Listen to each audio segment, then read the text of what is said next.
Hi everyone, আজকের ভিডিওটাই আমরা একটা সুন্দর সফট গেস্ট মেকআপ টিউটোরিয়াল দেখব। আমি পার্সোনালি খুব ন্যাচারাল সফট মেকআপই পছন্দ করি।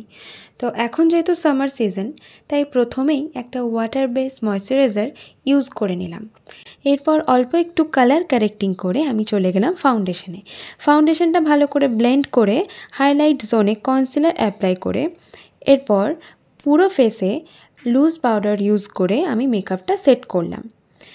এরপর আমি আমার প্রয়োজন মতো হাইলাইটার, ব্লাশার, কন্ট্যুর সমস্তটা ইউজ করে আমি শুরু করলাম আজকের আই মেকআপ। আজ যেহেতু তোমাদের সাথে একটা নো মেকআপ লুক শেয়ার করছি, সেই জন্য আমি খুব বেশি একটা কালার দেব না, তাই জাস্ট একটা ব্রাউন শেড নিয়ে আমি আইলিডে ইউজ করেছি। এরপর একটা লাইনার ইউজ করেছি, যেটার ইনার কর্নার একটু বাড়িয়ে নিয়েছি। এবার লিপস্টিক আর শেষে একটা লিপ গ্লস। ব্যাস রেডি আমার আজকের soft and natural makeup look. তোমরা জানিও তোমরা কারা কারা আমার মতোই একটা সফট অ্যান্ড ন্যাচারাল মেকআপ পছন্দ করো। Thanks for watching, by.